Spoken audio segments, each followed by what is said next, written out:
नमस्कार दोस्तों। Recently, the government of India has come up with guidelines for regulation of coaching centers. In this video, we'll look into it. इस video को कृपया करके आराम से देखिए, एंड तक देखिए, इसमें आपको काफ़ी नई चीज़ें सीखने को मिलेगी। 2024 में इन गाइडलाइंस का आना कुछ स्पेशल है। 2024 एक स्पेशल साल है। क्यों? क्योंकि 2004 के बाद पेंशन मिलना बंद हो चुका है। पेंशन मिलने के लिए मिनिमम 20 ईयर्स की सर्विस चाहिए। तो 2004 प्लस 20 यानी 2024। तो इस साल आप देखोगे कि बहुत सारे गवर्नमेंट ऑफिसर्स जो कि सेंट्रल गवर्नमेंट में है, वो लोग IAS IPS की कोचिंग खोलने वाले हैं एंड VRS लेंगे एंड कोचिंग का गेम स्टार्ट करेंगे। तो ये टाइमिंग काफ़ी सिग्निफिकेंट है। अब इशू क्या है? Fire incidents, lack of facilities और जो मेथड ऑफ टीचिंग है। दूसरा इशू क्या है? सेंटर चार्जिंग एक्सेस फीस और स्टूडेंट सुसाइड। ये पूरा जो डॉक्यूमेंट है वो तो हम आगे देखेंगे ही, लेकिन ये डॉक्यूमेंट काफ़ी सोशलिस्टिक टाइप का डॉक्यूमेंट लग रहा है। मतलब ये डॉक्यूमेंट किसी कैपिटलिस्टिक कंट्री में आपको नहीं मिलेगा। इन गाइडलाइंस का आना ऐसा ही है कि कोचिंग सेंटर्स बहुत खराब है एंड गवर्नमेंट बहुत अच्छी है और गवर्नमेंट प्रोटेक्ट कर रही है लोगों को कोचिंग से। बट इशू क्या है कि कोचिंग सेंटर्स पब्लिक को बुद्धू बनाते हैं।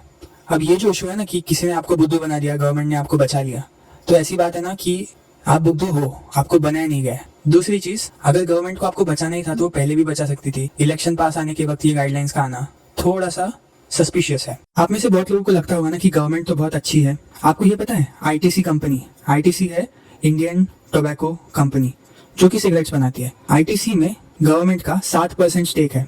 हर साल गवर्नमेंट सिगरेट पे टैक्स बढ़ाते जाती है, बट ITC का प्रॉफिट बढ़ते जाता है। अगर गवर्नमेंट को लोगों की इतनी चिंता होती, वेलफेयर की इतनी चिंता होती, तो वो ITC को ही बैन कर देते ना, बट वो ऐसा नहीं करेंगे। तो यहाँ पे एक लर्निंग है जो आपको दिखाया जा रहा है और जो एक्चुअल में होता है उसमें फर्क है। आप में से बहुत से लोग स्टूडेंट्स होंगे, तो इन कमिटीज का नाम प्लीज याद रखिए, अशोक मिश्रा कमेटी और जस्टिस रूपनवाल कमेटी। क्या पता कल एग्जाम में इसके बारे में पूछ ले। इन गाइडलाइंस में कुछ न्यू एजुकेशन पॉलिसी की थोड़ी तारीफ की हुई है। उसके बाद इशू है, आप इन गाइडलाइंस में देख सकते हैं strategy for elimination of coaching culture. Guys, tell me seriously, tell me honestly, आपको लगता है कि ये कोचिंग कल्चर कभी जा सकता है? कोचिंग कल्चर क्यों आया है? Let's look at this. Coaching culture चाहिए क्योंकि कंपटीशन है। कंपटीशन है क्योंकि लोगों को सेम चीज चाहिए, सबको वही जाना है, इसलिए कंपटीशन है। तो कोचिंग कल्चर कभी खत्म नहीं होगा। क्यों? क्योंकि कंपटीशन कभी खत्म नहीं होगा। अगेन, कंज्यूमर प्रोटेक्शन एक्ट 1968 के बारे में पढ़ लीजिए और ये भी जान लीजिए कि education is in the concurrent list. Further बहुत सारी स्टेट गवर्नमेंट्स ने इनिशिएटिव्स लिए हुए हैं, Bihar, Goa, UP, Rajasthan really like Kota Rajasthan का ही तो शहर है, उनके यहाँ पे इतनी सुसाइड होती है एंड उन्होंने 23 में जाके बिल बनाया। अनरेगुलेटेड प्राइवेट कोचिंग इंस्टीट्यूट्स को रेगुलेट करना बिल्कुल ऐसा ही है। बिफोर 1990s जब लाइसेंस राज था ना, ये उस तरफ जाने वाली चीज़ हो गई है। अरे भाई, अगर कोई टीचर में दम है, वो अच्छा सिखाता है, तो बच्चे उसके पास जाएंगे। उसके लिए गाइडलाइंस निकालने की क्या जरूरत है? और एक चीज़ फनी मुझे लगी, coaching centre should focus on को करिकुलर एक्टिविटीज़। मतलब मान लो आपका JEE का क्लासेस है और उसमें से आपको एक दिन गेम्स पीरियड मिलेगा, है कि नहीं? ये बेवकूफ़ी वाली बात।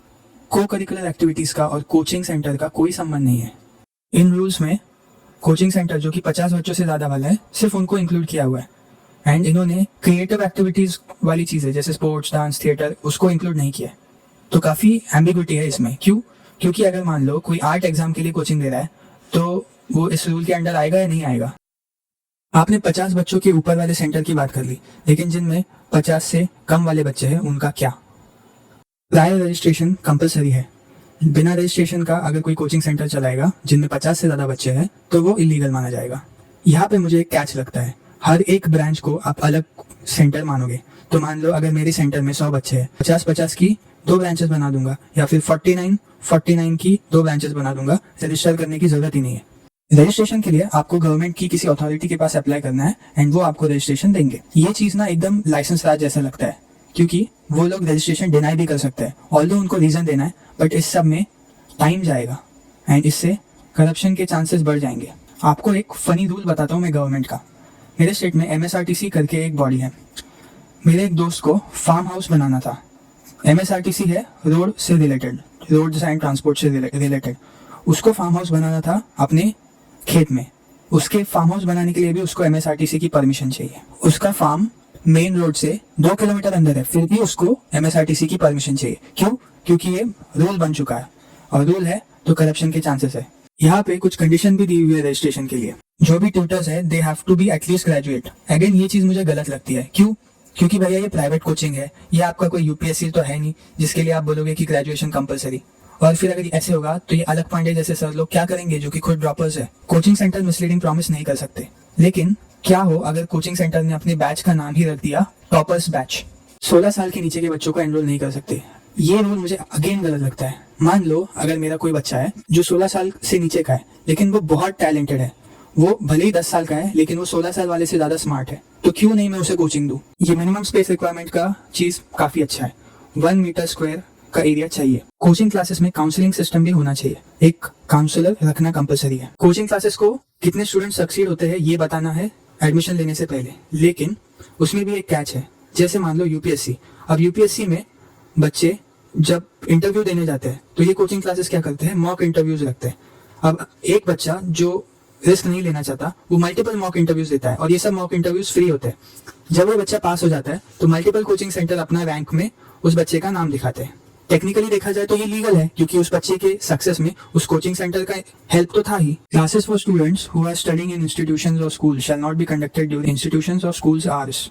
अरे मान लो मेरे को स्कूल जाना ही नहीं है, मेरे को स्कूल में छुट्टी मारनी है, अटेंडेंस का कोई सीन नहीं, मेरे को क्लासेस करने हैं, तो गवर्नमेंट को क्या प्रॉब्लम है? रूल्स में फीस रिफंड के बारे में कुछ बोला गया है जो कि काफी फेयर है और सेंस बनाता है। इसमें एक इशू ये भी है कि अगर मान लो कोई ऑनलाइन क्लासेस है और वो पूरा कोर्स बेच रहे हैं आपको, जैसे 15,000 में मान लो, तो क्या ये 15,000 रिटर्न होगा? भले ही उस बच्चे ने एक दिन में रिटर्न करने के लिए बोला, मेरे हिसाब से होना तो नहीं चाहिए। ये काफी इंटरेस्टिंग है। इंफ्रास्ट्रक्चर रिक्वायरमेंट, कोचिंग सेंटर को 1 स्क्वायर मीटर एरिया चाहिए फॉर 1 किड। तो मान लो अगर क्लास में 100 बच्चे हैं तो 100 मीटर स्क्वायर एरिया चाहिए। अब ये जो दिल्ली वाले कोचिंग सेंटर्स है वो लोग क्या करेंगे?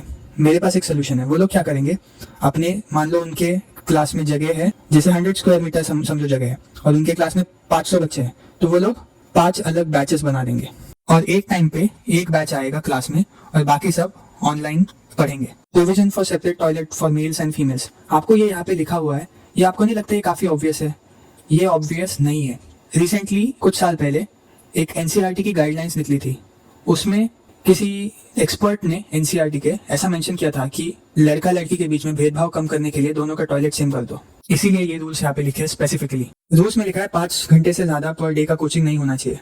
अगर मेरा स्टैमिना ज्यादा है तो मुझे कोचिंग लेने से क्यों रोका जा रहा है?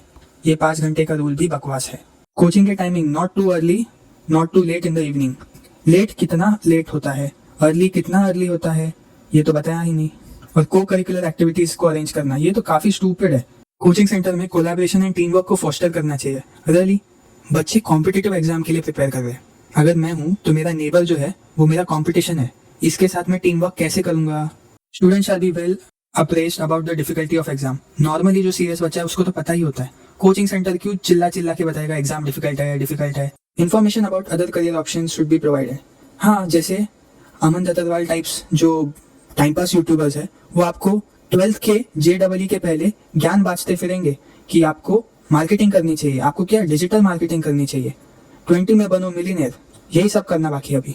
कोचिंग सेंटर कैसे बता दे रियलिस्टिक एक्सपेक्टेशन पेरेंट्स को?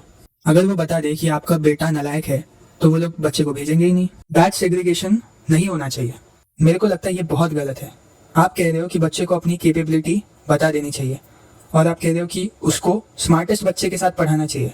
भैया, अगर नालायक बच्चा है तो उसको स्मार्ट बच्चे से दूर रखो, नहीं तो वो डिप्रेशन में चला जाएगा। ऐसे रूल्स बना के ना बच्चों को एकदम सॉफ्टी बनाने की कोशिश की जा रही है। बच्चे कैसे होने चाहिए? मार्क्स नहीं आते फर्क नहीं पड़ता, कुछ और कर लेंगे।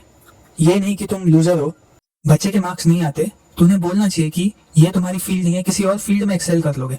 लेकिन उसे बोलना कि तुम्हारे मार्क्स नहीं आते, तुम फेल हो गए तो भी अच्छा है, तो ये तो गलत है। उसे अपनी स्ट्रेंथ खोजने में हेल्प करनी चाहिए, ना कि उसे कंसोल करना चाहिए। कंसोलेशन प्राइज से किसी का भला नहीं हुआ।